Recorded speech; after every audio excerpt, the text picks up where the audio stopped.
할렐루야. 네, 이제 곧 새날이 밝을 거고요. 그리고 2021년이 이제 곧 지나갈 겁니다. 오늘 이 시간 송구 영신 예배를 맞이하여서 오늘의 말씀 잠깐 보겠습니다. 오늘의 말씀은요, 시편 31편입니다. 시편 31편 21절부터 24절까지입니다. 시편 31편 21절부터 24절까지 제가 한번 봉독하도록 하겠습니다. 21절부터입니다. 여호와를 찬송할지어다. 견고한 성에서 그의 놀라운 사랑을 내게 보이셨음이로다. 내가 놀라서 말하기를 주의 목전에서 끊어졌다 하였사오나 내가 주께 부르짖을 때에 주께서 나의 간구하는 소리를 들으셨나이다. 너희 모든 성도들아 여호와를 사랑하라. 여호와께서 진실한 자를 보호하시고 교만하게 행하는 자에게 엄중히 갚으시느니라. 여호와를 바라는 너희들아 강하고 담대하라. 아멘 아멘. 여러분들 정말 2021년 그 한 해는요 여러분들에게 어떤 해였습니까? 한번 오늘 이 시간 뒤돌아보면서 한번 생각해보는 시간 가졌으면 좋겠습니다. 우리 국가적으로 세계적으로 좀 많은 힘든 위험들이 있었지요. 코로나라는 거 그 몇 년째 지금 2년째 그렇게 이어오고 있습니다. 그런데 여러분들 저는 또 생각했어요. 2021년 동안 나름대로 제가 이렇게 하나님 앞에 제 자신을 돌아봤을 때 감사한 일들이 또 많았던 해였던 것 같습니다. 먼저 또 감사한 것은요, 저희 기름과 등불 교회가 우리 주님께서 한 1년 정도 지난 다음에 지난 11월 달에 또 설립 예배를 감사 설립 예배를 올려드릴 수 있었던 거, 그거 너무 감사했고요. 그리고 저와 또 제 가족들이 모두 건강할 수 있었던 거, 그것 또한 너무 감사했고, 그리고 또 이 교회에서 이렇게 예배드리고 찬양하고 기도하고 가끔씩 이렇게 주님께 찬양도 이렇게 연습하면서 올려드릴 수 있는 그 시간들이 또한 너무 감사했고요.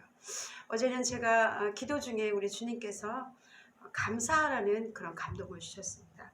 생각해보니까 제가 2021년 너무나 감사한 일들이 많았는데 감사하지 못했던 한 해였던 것 같습니다. 우리 주변에 봤을 때 이 코로나 때문에 어떤 불안감과 두려움과 교회에 대한 그런 많은 시선들 이런 것 때문에 나름대로 그런 위축된 것도 사실은 있었습니다. 그래서 저뿐만이 아니라 여러분들도 마찬가지로 그런 시간들 나름대로 씁쓸하고 힘들고 코로나라는 것이 빨리 끝났으면 좋겠는데 끝나지는 않고 그러면서 이제 비슷할 거예요. 그래도 여러분들 한 해 동안 너무나 잘 살아오셨고 그리고 잘 오셨습니다. 이제 2025년에는 우리 주님께서 우리에게 무한한 사랑과 그리고 은혜를 저희들에게 채워주시기를 또한 기도하며 하루빨리 이 세계적인 이런 난국에서 벗어날 수 있도록 우리나라가 또 안정되고 또 하나님 믿는 사람들이 더 많아져서 주님의 나라가 이루어지는 선포되는 이 나라에 하나님의 공의가 가득한 그런 나라가 될 수 있기를 또한 소원해 봅니다. 오늘 말씀은요 시편 31편, 이것은 다윗의 시지요. 그렇죠.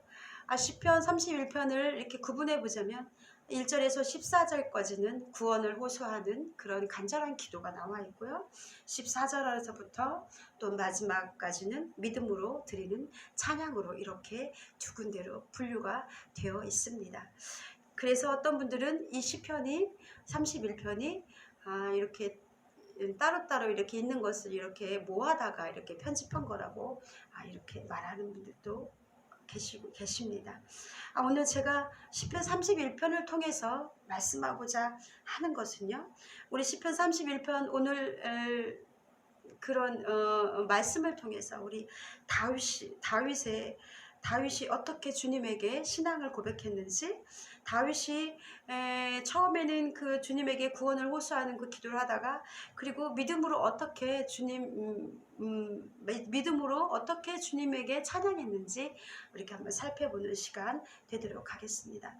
여러분들, 그렇습니다. 여러분들 극한 환난에 처했을 때요, 시편 31편 말씀을 살펴보겠지만은요, 대부분 많은 사람들이 먼저 실망을 느끼죠. 그죠? 실망을 느끼고 절망하고, 그리고 두 번째로 주님의 보호하심을 의심합니다. 그렇죠? 그리고 세 번째로는 내가 주님께 버림받았다는 그런 생각을 가지게 됩니다. 그때 어떤 생각이 듭니까? 우리에게 굉장히 큰 두려움이 닥쳐오기 시작합니다. 죽음에 대한 두려움, 그리고 삶에 대한 두려움, 의식주에 대한 두려움, 이런 것들이 우리에게 찾아오게 됩니다. 그리고 이제 불평, 불만과 그런 것들이 또 함께 따라오지요.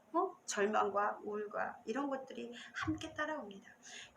그런데 우리 다윗은 시편 31편 오늘 말씀을 통해서 어떻게 해야 되는지, 이런 상황에서 어떻게 해야 되는지 다윗은 이렇게 말하고 있습니다.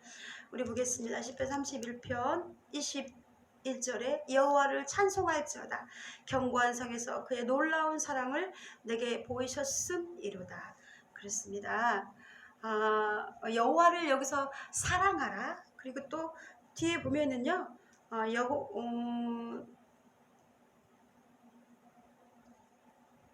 여호와를 찬송할지어다 21절에 이렇게 말씀하고 있고요. 그리고 23절에는 성도들아 여호와를 사랑하라 이렇게 또 말하고 있고요. 마지막 24절에는 여호와를 바라는 너희들아 강하고 담대하라 이렇게 말하고 있습니다. 저는 이 세 가지가 우리 삶에 꼭 필요한 고백이라고 생각합니다. 여호와를 처음으로 이렇게 찬양하라고, 찬송할지라고 이렇게 말했는데요.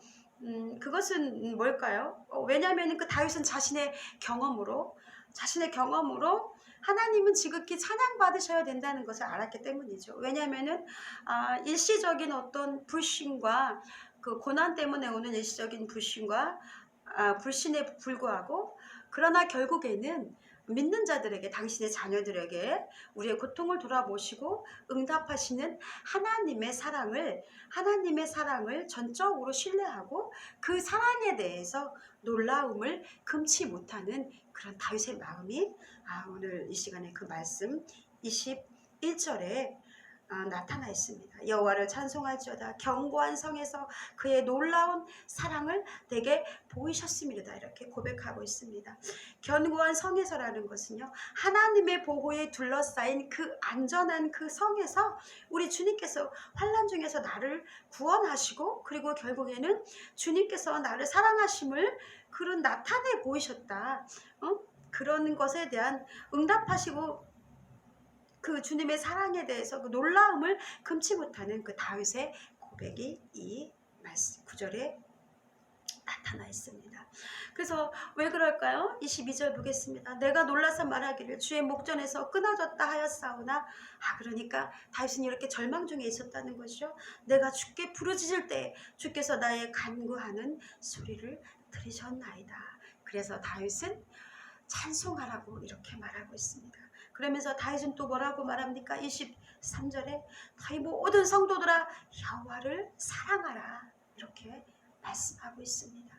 그러니까 권하고 있는 거죠. 그래, 너희들 여호와를 찬양하고, 그리고 하나님은 이런 분이시기 때문에 그 사랑이 놀라울 정도로 우리를 사랑하시고, 견고한 성에서 우리를 보호하시고, 결국에는 우리를 구원으로 이끄시고, 우리의 기도에 응답하시는 그 하나님이시기 때문에 너희들은 여호와를 사랑하라 이렇게 여호와를 사랑하라고 자신 있게 권할 수 있는 것입니다. 여호와께서 23절에 여호와께서 진실한 자를 보호하시고, 주님께서는 당신의 자녀들을, 그 진실한 자를, 주님 앞에서 그 믿음이 신실한 자들을 보호하신대요. 보호하시고 교만하게 행하는 자에게 엄중히 갚으시느니라. 여기서 엄중히 갚으신다는 것은 뭐냐면은 예테르라는 히브리어인데요, 남김없이 아주 충분히 하나님께서 그렇게 갚으셔야 된다는 것입니다. 갚으신다는 것입니다. 그러니까 우리는 절대로 하나님 앞에 또한 사람 앞에 교만하게 살아서는 안 된다는 것을 말씀하고 있습니다. 하나님께서는 이렇게 악인들은 결국은 파멸당할 것이며 우리 주님께서는 교만한 자를 행하는 자에게 하나님을 모르고 하나님을 대적하는 자들에게 엄중히 갚으신다는 것을 말씀을 통해서 이렇게 말하고 있습니다. 그리고 마지막 24절에는요. 여호와를 바라는 너희들아 강하고 담대하라 이렇게 말씀하고 있습니다. 여러분들 하나님을 여호와를 바라시나요? 하나님을 간절히 바라고 있습니까? 하나님의 나타나심을 내 삶 속에서 하나님께서 행하실 일들을 기대하며 간절히 바라고 기도하고 있습니까? 그러면은 뭐라고 다윗은 말하고 있습니까? 강하고 담대하래요. 그러니까 이 두려움이라는 것은요 우리에게 불신을 믿음이 아닌 불신을 가져다 줍니다. 그리고 또 확신은요 하나님에 대한 어떤 확신, 주님의 그 응답하심에 대한 확신, 그 믿음에 대한 확신은요 우리에게 응답을 가져다 줍니다. 이렇게요 주님을 믿고 그리고 주님께서 그 하나님의 그 약속의 성취를 기다리며 신뢰하는 자들에게 다윗은 말하고 있습니다.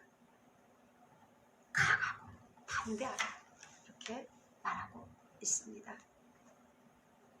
우리의 삶에는요 우리를 낙심으로 이끄는 일이 많이 있습니다.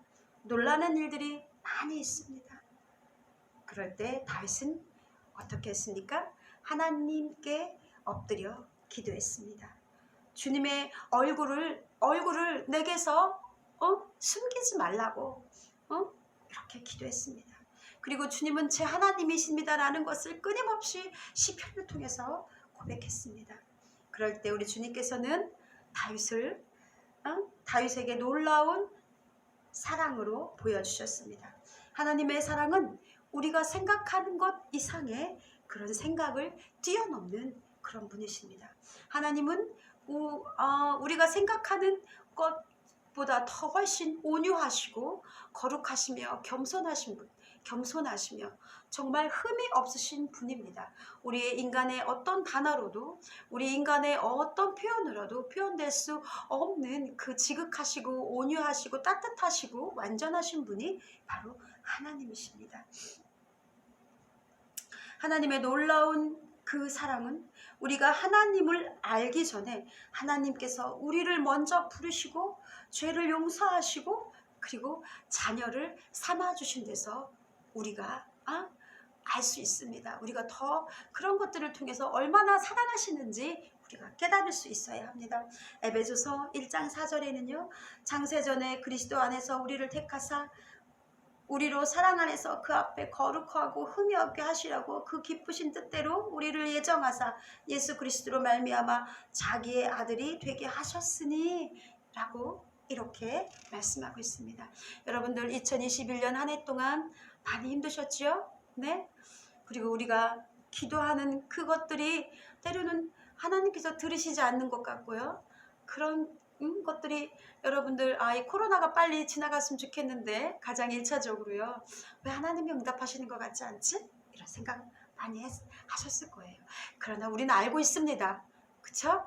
하나님은 전지전능하시고요. 이 모든 그 우주 속에 그리고 모든 통치 속에서 그것을 지배하고 그것을 다스리시는 분이 하나님이시라는 것을 알 수 있습니다. 우리 인간의 작은 생각으로는요. 하나님의 그 계획하심과 하나님의 선한 뜻을 우리는 발견할 수 없지만 그러나 결국은 이런 모든 것들이 우리를 사랑하심으로 인해서 하나님의 거룩한 뜻 아래서 이루어지는 것임을 우리는 믿어야 합니다.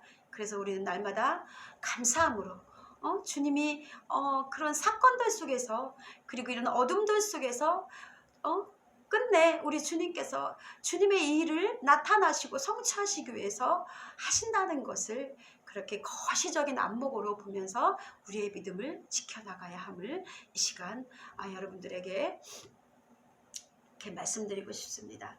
그래서 우리는 늘상 다윗처럼 여호와를 찬송하고, 그리고 여호와를, 하나님을 무엇보다도 사랑하고, 그리고 주님을 바라보면서 강하고 담대한 믿음으로 승리하시는 여러분들 되기 원합니다. 이제 어쩌면은 2022년 우리는 희망하고 있습니다. 우리 주님께서 가장 현실적인 그 문제, 많은 문제들이 있죠. 이 코로나로부터 하나님 빨리 중단 이게 빨리 끊어지고, 정말 우리가 여기서 자유할 수 있도록 마음껏 예배드리고, 마음껏 선교하고, 마음껏 친구들 만나고, 마음껏 직장 생활을 하고, 그 안에서 정말 예전에 그런 자유가 얼마나 소중한 것이었는지를 깨닫게 되는 그런 한 해였습니다. 우리 그렇게 누릴 수 있는 날을 희망하면서 여러분들, 주님께서 그것들을 우리에게 주실 것이라는 것, 그 속에서 우리는 더욱더 주님의 주님을 신뢰하면서 믿음을 온전히 지켜나가는 그런 여러분들이 될 수 있기를 이 시간 주님의 이름으로 축원합니다. 이 2022년에는 모두 그렇게 믿음으로 승리하시는 여러분들 되기 바랍니다. 마지막으로 제가 한 가지 예화를 여러분들에게 소개해 드리겠습니다. 그 제 2차 세계대전에는요, 유대인들을 학살했던 아우슈비츠 수용소 여러분들 많이 알고 계시죠? 그래서 정말 600만 명의 그 유대인들이 비참하게 집단적으로 학살을 당했습니다. 유대인들은 선민 사상이 굉장히 강했습니다. 그죠? 자기들은 택한 백성이다. 그런데 그 사람들은 정말 그 전에도 물론 많은 핍박이 있었지만요. 그 당시 그 2차 세계대전 때 아우슈비츠 그 수용소에서 유대인이라는 그 이름 하나만으로, 그거 하나 때문에 모두 끌려가서 짐승만도 못한 대접을 받으며 아주 비참하게 죽어갔습니다. 그래서 많은 유대인들이 그 속에서 이렇게 고백했습니다. 하나님은 죽었다. 그렇게 많은 사람들이 고백했고요. 그렇게 했을 거예요. 그리고 실제로, 그리고 아주 피맺힌 절규가 그렇게 가득했다고 합니다. 그들은 죽어가는 가운데 이렇게 말했을 거예요. 하나님, 당신은 어디에 계십니까? 우리들의 그 아버지, 하나님은 어디에 있습니까? 왜 이런 일들을 우리에게 허용하시나요?